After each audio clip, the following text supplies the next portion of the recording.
Ustadz sudah masuk, Vi.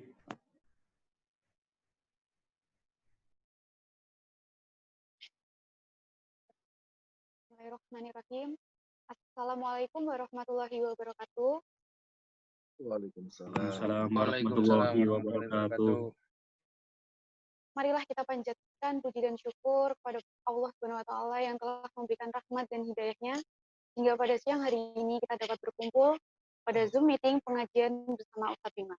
Salawat dan salam selalu tercurah untuk Nabi kita, yaitu Nabi Muhammad Shallallahu Alaihi Wasallam. Mohon izin sebelum memulai acara, dimohon untuk para pegawai serta mohon izin Pak Ari untuk menyalakan video terlebih dahulu.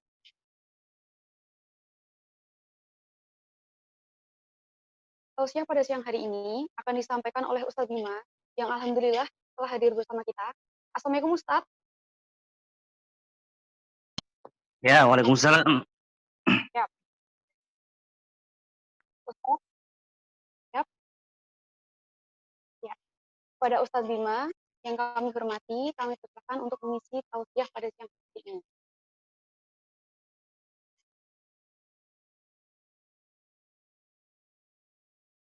Izin Ustadz.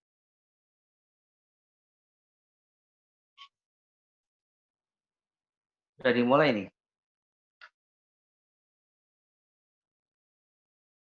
Ya. Sudah bisa Ustadz? Saya pakai itu dulu, pakai headset dulu. Kayaknya kurang jelas suara saya. Bentar.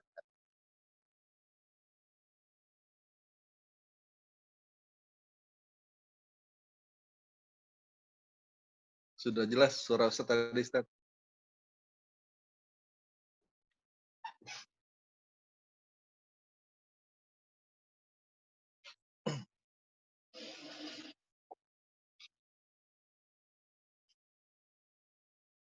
Mungkin sambil menunggu Ustaz, saya buka dulu kali ya, Alfi. Saya siapa? Ya. Bismillahirrahmanirrahim. Assalamualaikum warahmatullahi wabarakatuh. Waalaikumsalam. Alhamdulillahirabbil alamin. Nahmaduhu wa nasta'inu wa nastaghfiruh wa na'udzubillahi min shururi anfusina wa min sayyiati a'malina. May yahdihillahu fala mudilla lahu wa may yudlil fala hadiyalah. Asyhadu an la ilaha illallah wa la syarikalah wa asyhadu anna Muhammadan abduhu wa rasuluh alladzi la nabiyya ba'da. Alhamdulillah pada kesempatan siang hari ini kita diberikan kenikmatan oleh Allah Subhanahu wa taala, kenikmatan sehat yang tiada taranya di masa pandemi Covid ini. Semoga kita semua, seluruh pegawai PSO dan keluarga besar PSO diberikan lindungan Allah Subhanahu wa taala dari ujian pandemi Covid-19 ini.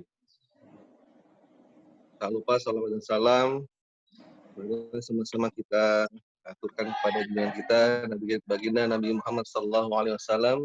Allahumma sholli memberikan solusi atas seluruh problematika umat dari zaman jahiliyah sehingga beliau bisa membawa kita semua ke dalam alam, ke dalam suasana cahaya terang benderang. Semoga kita semua selalu diberikan istiqomah hingga menuju jannahnya. Amin ya rabbal alamin. Amin. Amin.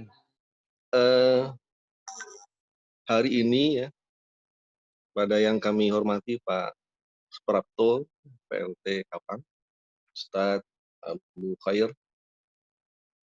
seluruh pegawai yang insya Allah dimuliakan Allah Subhanahu wa taala. Kajian hari ini merupakan bagian dari peningkatan mental pegawai atau PPMP yang biasa kita lakukan selama 7 hari ke depan. Mulai dari tanggal 9 Dzulhijjah kemarin ya, hari Kamis, hingga hari Kamis ke depan. Dan ini mungkin sudah disampaikan Ustadz dari Mas Yulianto sebagai narahubung kami ke Ustadz terkait dengan tema hikmah dan keteladanan Nabi Ibrahim dalam membentuk pribadi Muslim yang tangguh, yang kuat, yang unggul, Ustaz. Mudah-mudahan dengan tema tersebut ya bisa menjadi panduan buat kita semua, bisa menjadi tuntunan agar kita selalu berada pada jalan yang diridhoi Allah Subhanahu wa taala. Saya rasa demikian pembukaan singkat yang bisa saya sampaikan. Mengingat waktu, kami persilakan mungkin Ustadz sudah siap. Billahi taufiq wal hidayah. Assalamualaikum warahmatullahi wabarakatuh. Waalaikumsalam warahmatullahi wabarakatuh. Assalamualaikum warahmatullahi wabarakatuh. Baik, bismillahirrahmanirrahim. Assalamualaikum warahmatullahi wabarakatuh. Waalaikumsalam warahmatullahi wabarakatuh. Innal hamdalillah nahmaduhu wa nasta'inuhu wa nastaghfiruh. Wa na'udzu billahi min syururi anfusina wa min sayyiati a'malina. Man yahdihillahu fala mudhillalah wa man yudlilhu fala hadiyalah. Asyhadu an la ilaha illallah wa asyhadu anna Muhammadan abduhu wa rasuluh. Allahumma salli wa sallim wa barik ala sayyidina Muhammadin wa ala alihi wa ashabihi ajma'in, amma ba'du. Yang saya hormati para pejabat pelaksana di PSO Tanjung Priuk ya. Wabil khusus akhinal karim Al-Ustadz Pak Ari serta Pak Prapto serta seluruh yang hadir pada siang hari ini. Semoga semuanya dimuliakan oleh Allah Subhanahu wa taala. Bersyukur kita kepada Allah Subhanahu wa taala di Ayyamut Tasyrik. Ini Ayyamut Tasyrik ya, hari tasyrik yang terakhir pada tanggal 13 Zulhijjah. Kita diberikan kesempatan untuk bermuajahah, bertemu. Kayaknya saya lihat wajah-wajahnya sudah kenyang sama sapi dan juga kambing kayaknya ini ya. Udah nyate, nggak tahu. PSO nyate apa enggak ini? Pak Yulianto, PSI nyate enggak? Nyate mandiri Ustadz. Mandiri, alhamdulillah. Alhamdulillah. Jangan sampai nggak nyate. Kalau nggak nyate nanti japri ke saya. Nanti saya kirim daging ya. Nggak usah sungkan, ngomong saja. Di rumah banyak insya Allah. Siap Ustadz. Baik. Seperti yang tadi disampaikan oleh Pak Ari bahwa kita ingin mengangkat ya cerita dari Nabiullah Ibrahim alaihissalam. Satu sosok yang memang patut untuk kita tiru. Karena jangan sampai kita ini krisis keteladanan. Ini penting untuk saya sampaikan.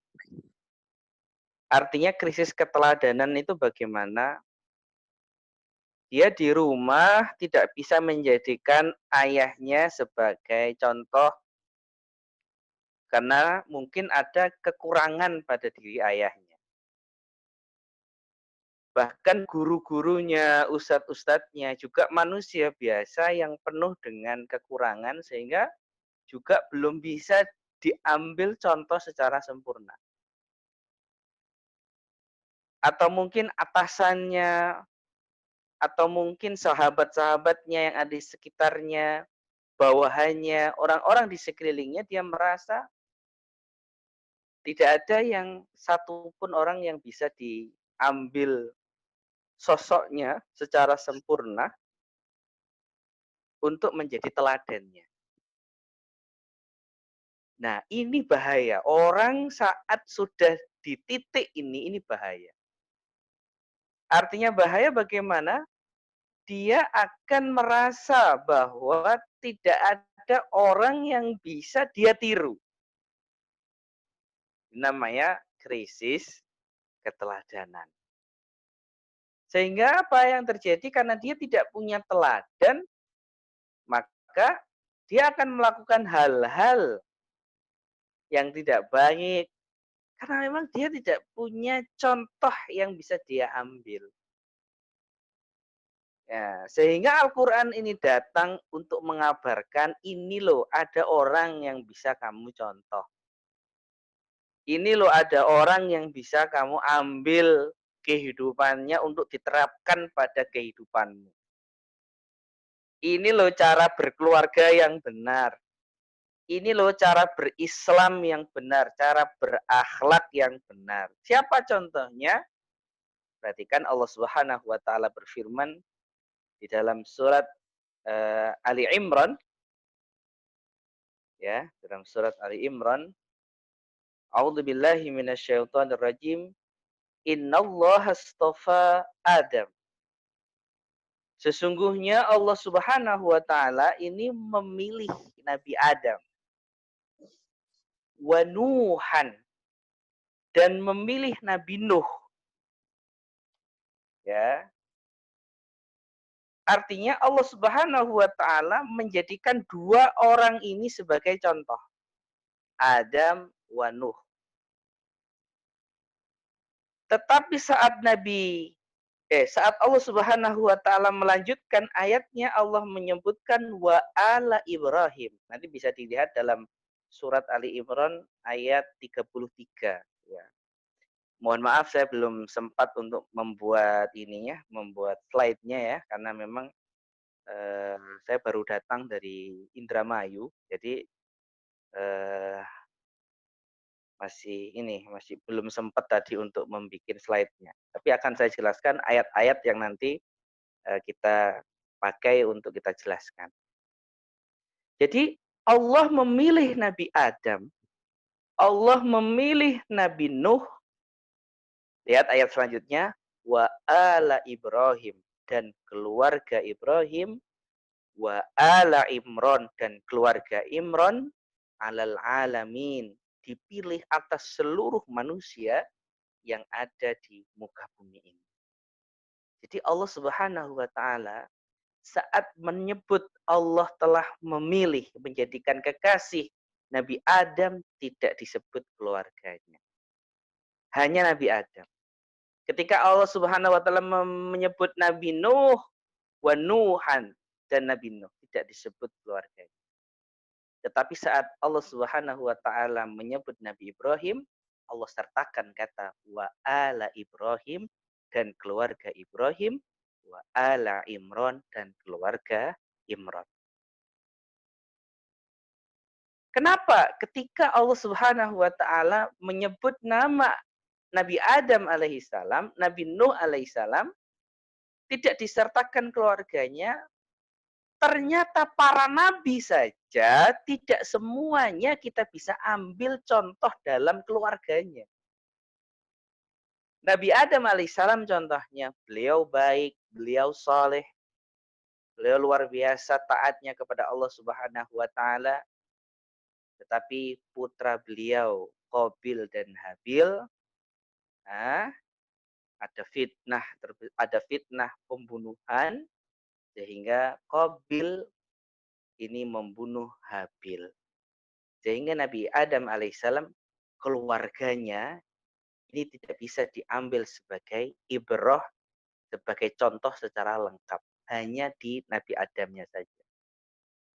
Ya. Kemudian Nabi Nuh alaihissalam pun ternyata tidak bisa diambil teladan di istrinya. Daraballahu masalan lilladzina kafaru imra'atan Nuhi wa imra'atan Nuh. Perumpamaan perempuan yang tidak baik, istri yang tidak baik, ini adalah istri Nabi Adam, istri Nabi Nuh, dan juga istrinya Nabi Lut. Jadi kalau Nabi Adam tidak bisa diambil contoh di putranya, Tapi kalau Nabi Nuh tidak bisa diambil dari istrinya dan juga putranya yang satu yaitu Kan'an. Ya. Tetapi saat Allah Subhanahu wa taala menyebutkan Nabi Adam, Allah lengkapi bukan hanya ketika Allah menyebutkan Nabi Ibrahim, Allah lengkapi tidak hanya disebut nama Ibrahim tapi disebut ala Ibrahim, keluarga Nabi Ibrahim. Ya, Pak Yulianto, Nabi Ibrahim istrinya berapa Pak Yulianto? Belajar sejarah kita. Siap Ustaz, tidak tahu Ustaz. Sepertinya 2 Ustaz. Oh, sepertinya 2. Pak Yulianto istrinya berapa? Baru 1 Ustaz. Oh. Semoga tetap 1.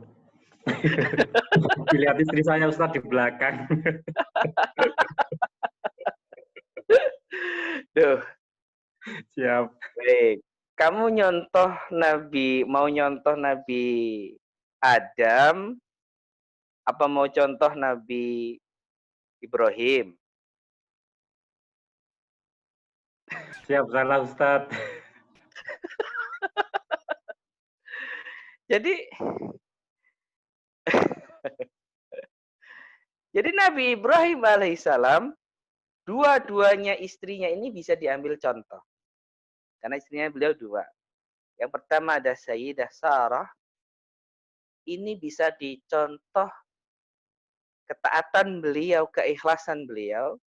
Dan Sayyidah Hajar di dalam ketaatan dan keriduan beliau. Jadi dua-duanya bisa dicontoh. Nah, jadi Nabi Ibrahim alaihissalam bisa dijadikan contoh sebagai kepala keluarga yang baik. Sayyidah Sarah bisa diambil contoh istri yang baik. Sayyidah Hajar bisa diambil contoh istri yang baik. Baik. Putranya Nabi Ismail ada berapa? Ayo. Dijawab. Putranya Nabi Ismail ada berapa? Oke. Putranya Nabi Ibrahim ada berapa? Mas Fari. 2 Ustaz. 2. Yang pertama siapa?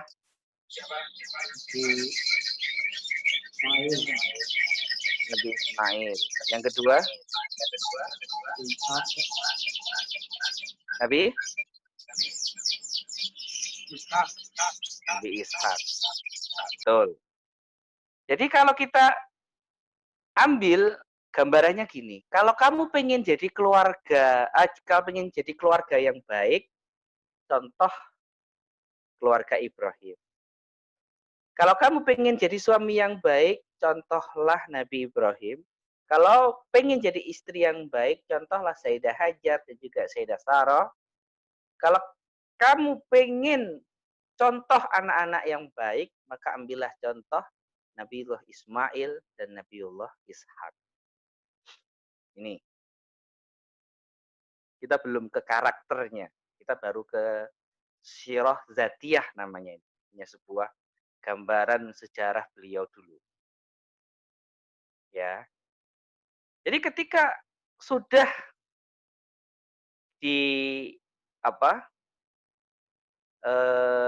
katakan oleh Allah Subhanahu wa taala seperti ini, kita akhirnya bisa tahu, oh, contoh kita itu ini.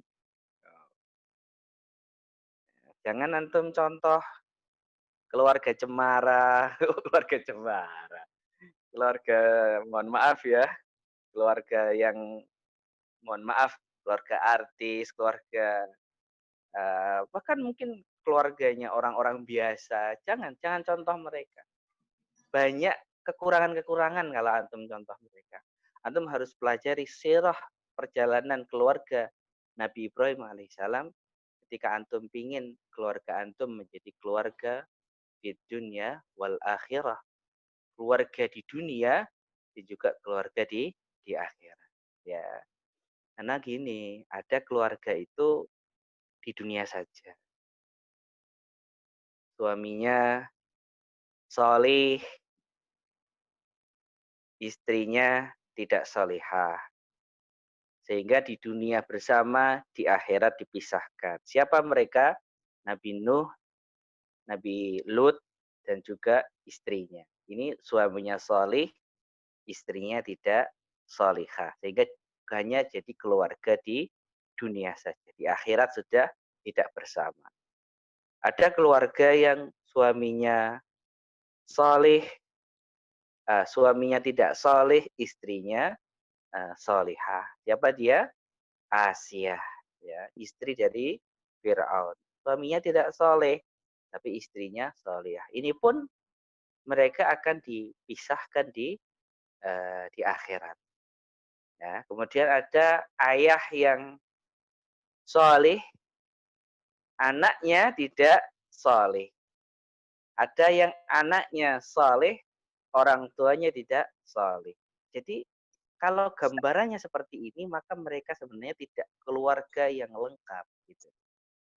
Ya, makanya saya sering katakan, saat engkau melihat anakmu tidak bangun untuk melaksanakan sholat, dan engkau biarkan saja, engkau cuekin saja, maka itu indikasi keluargamu bukan keluarga dunia dan akhirat. Karena keluarga dunia dan akhirat itu cirinya adalah wata'awanu 'alal birri wattaqwa, saling tolong menolong dalam kebaikan dan saling tolong menolong dalam ketakwaan. Nah, ini sirah dzatiyah ya. Saya hanya ingin gini loh. Saya hanya ingin di mukaddimah ini antum tuh tahu contoh ya. Antum tuh tahu contoh keluarga kayak gimana itu antum tahu. Antum tahu contoh pribadi yang harus kita contoh siapa itu antum tahu. Ya, karena nanti kalau antum nih salah ngambil contoh atau bahkan merasa tidak ada orang yang bisa dicontoh, ini akan berantakan semuanya diri kita, keluarga kita, dan juga masyarakat kita.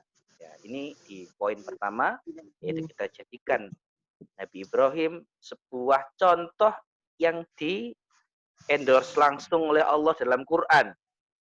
Nah, ini loh contoh nih. Nah, itu langsung Allah yang mengatakan, maka nanti insya Allah kita akan bahas beberapa sifat-sifat, karakter-karakter yang bisa kita ambil dari pribadi Nabi Ibrahim alaihissalam dalam memantapkan keislaman dan juga keimanan kita. Itu poin yang pertama. Poin yang kedua adalah tentang sifat-sifat yang dimiliki oleh Nabi Ibrahim yang harus kita bisa contoh sifat-sifat tersebut. Saya akan menceritakan sepenggal kisah yang dikisahkan oleh Quran tentang Nabiullah Ibrahim alaihissalam, dan nanti kita akan ambil dari kisah beliau ini karakter beliau. Ketika Nabiullah Ibrahim alaihissalam lama tidak punya putra, beliau itu dikaruniai putra di akhir usia beliau. Sudah sepuh, beliau baru dikasih putra. Ketika lahir putra beliau, yang pertama, yaitu Nabiullah Ismail alaihissalam, dari istri yang kedua, Ibunda Hajar. Jadi istri beliau yang kedua ini melahirkan terlebih dahulu, yaitu Nabiullah Ismail. Allah Subhanahu wa taala memerintahkan Nabiullah Ismail untuk dijauhkan dengan ayahnya dan diletakkan biwadin ghairi dzi zar'in, di suatu lembah yang tidak ada tanamannya. Berarti kalau tidak ada tanamannya, tidak ada mata airnya. Ketika Nabi Ibrahim alaihissalam menyaksikan putranya yang masih menyusu, cinta-cintanya, kita punya anak, kalau kita punya anak kita bisa merasakan gimana perasaan kita senangnya melihat anak kita yang baru tumbuh, masih nyusu, masih kecil, masih lucu, ya. Kemudian diperintahkan oleh Allah untuk dijauhkan. Bagaimana? Apa yang dilakukan Nabiullah Ibrahim alaihissalam? Perhatikan, ternyata Nabiullah Ibrahim alaihissalam taat kepada Allah dengan mengesampingkan perasaan dirinya sebagai seorang manusia, sebagai seorang ayah yang sangat mencintai anaknya. Ini sifat dan karakter pertama. Apa? Selalu mendahulukan Allah Subhanahu wa taala, selalu mendahulukan perintah Allah Subhanahu wa taala. Ini karakter yang pertama. Makanya kenapa Nabi Ibrahim disebut dengan Khalilullah, kekasih Allah Subhanahu wa taala? Karena tidak ada orang yang lebih beliau taati melebihi ketaatannya kepada Allah Subhanahu wa taala.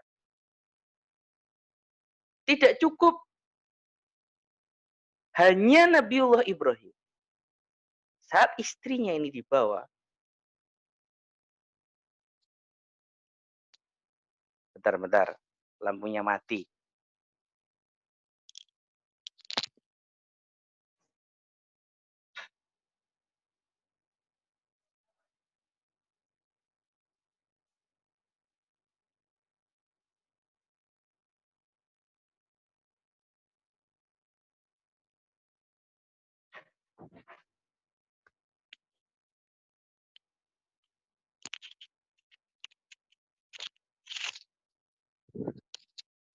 Jadi ketika Nabiullah Ibrahim alaihissalam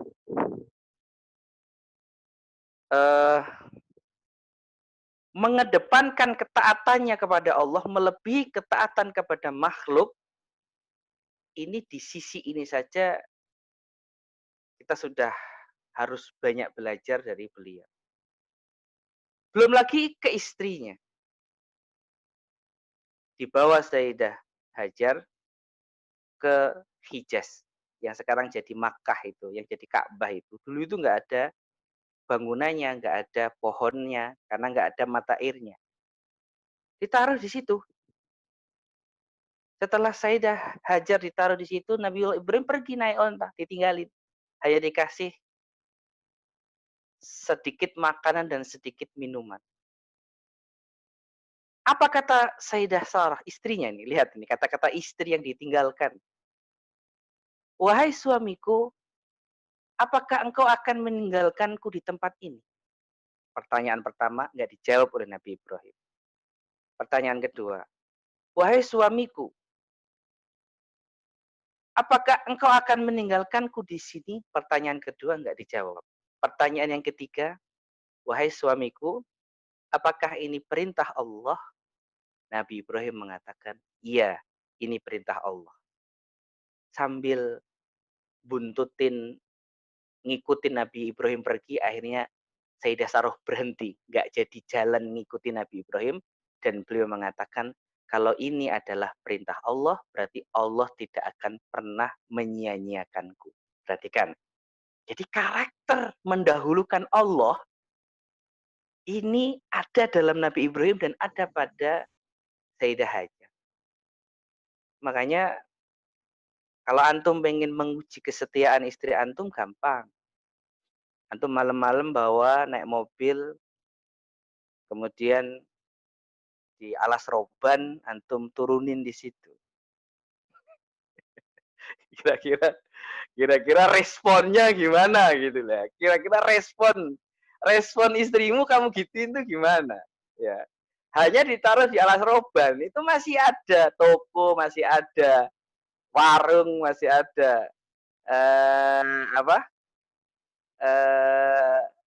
masih ada makanan di situ. Iya, itu perintah Allah. Kalau nggak perintah Allah, nggak bakalan Nabi Ibrahim melakukan hal itu. Itu karena perintah Allah Subhanahu wa taala, karena perintah Allah benar. Makanya ketika Nabi Ibrahim diuji dengan itu, beliau tetap melakukan perintah Allah. dan mengesampingkan kembali perasaan pribadinya. Ya, makanya ketika Sayyidah Hajar akhirnya kehausan, beliau nyari air di Bukit Safa Marwa, balik lagi Bukit Safa Marwa. Akhirnya Nabi Ismail menghentakkan kakinya dan keluar air Zam-Zam. Benar, ternyata Allah Subhanahu wa taala tidak akan pernah menyia-nyiakan. Berarti Allah memerintahkan Nabi Ibrahim untuk mentelantarkan keluarganya, tidak. Karena di situ akan dibangun satu kota yang akan dimuliakan oleh Allah, yang akan menjadi pusat dari semua kiblat. Ya, orang yang datang ke sana bisa meminum air sebagai bukti keteguhan dari Sayyidah Hajar dan juga putranya Ismail dalam menjalankan perintah Allah Subhanahu wa taala. Ini loh, keluarga yang benar itu seperti ini. Setelah Nabi Ibrahim alaihissalam balik ke Palestina, jadi beliau itu rumahnya di Palestina. Aslinya Babylon, Irak, hijrah ke Palestina. Punya putranya ditaruh di Makkah gitu. Kemudian setelah 13 tahun, beliau akhirnya datang untuk melihat putranya kembali. Ya. Jadi tadi kita sudah ketemu. Karakter yang pertama adalah mendahulukan perintah Allah Subhanahu wa taala. 13 tahun ketemu di situ. Setelah ketemu 13 tahun, antum bisa bayangkan seorang ayah yang terpisah lama dengan putranya. Anak antum terpisah beberapa bulan saja, yang ada di pikiran seorang ayah ini adalah anaknya. Maka ketika Nabi Ibrahim alaihissalam 13 tahun ini nggak ketemu sama putranya, datang kembali ke Mekah, melihat sudah banyak orang yang tinggal di situ.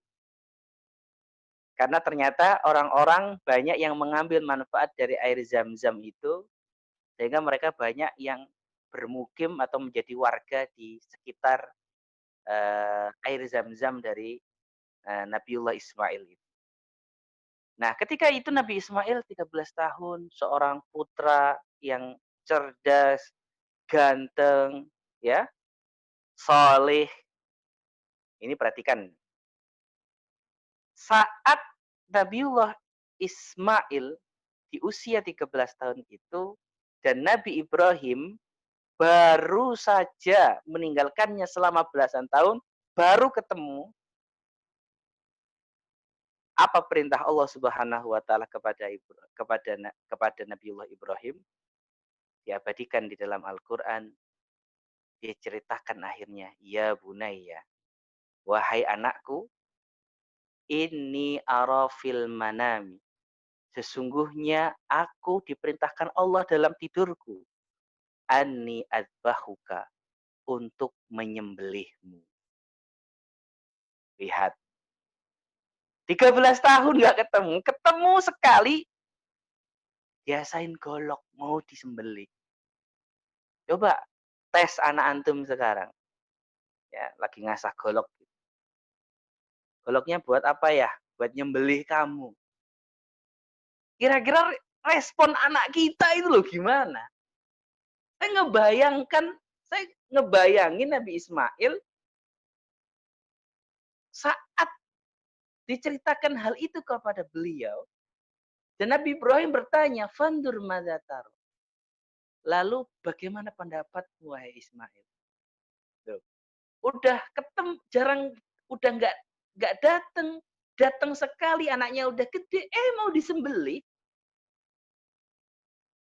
Nih, "Fandur madzataro." Kata Nabi Ibrahim, "Gimana pendapatmu ini gimana?"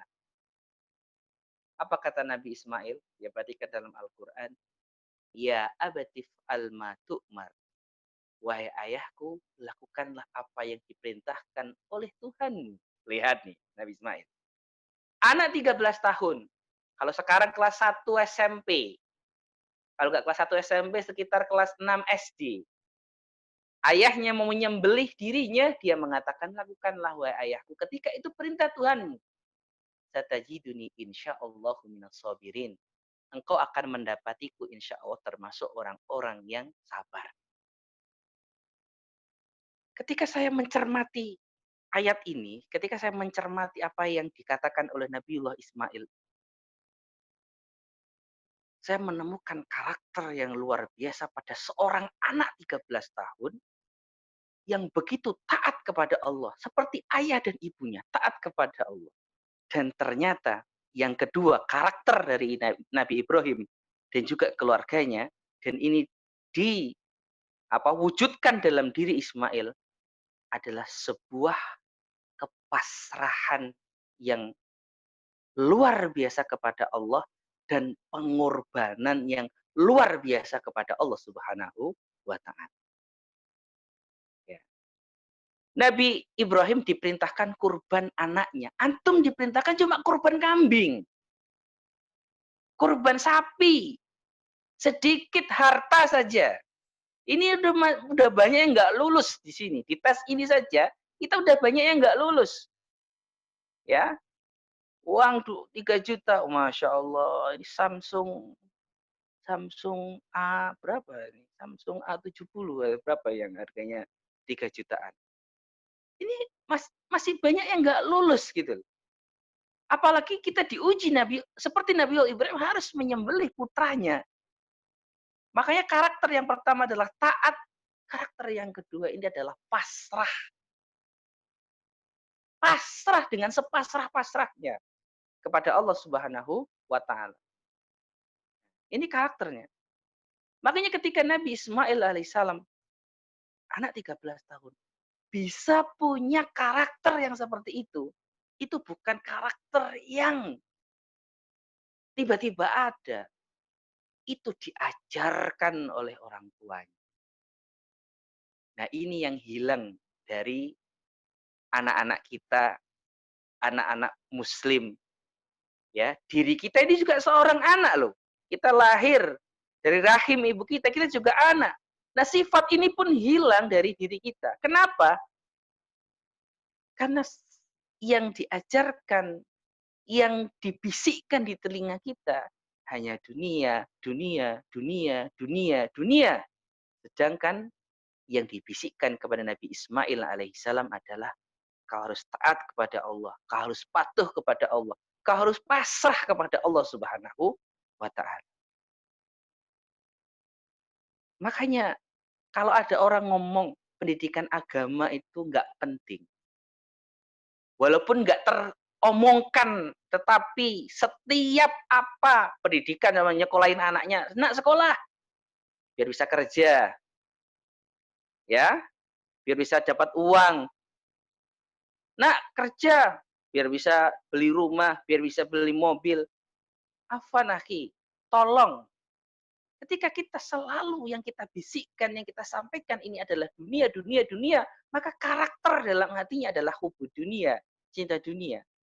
Mana karakter Ismail? Anak 13 tahun mau ikhlas disembelih oleh orang tuanya karena itu adalah perintah Allah Subhanahu wa Ta'ala. Ya.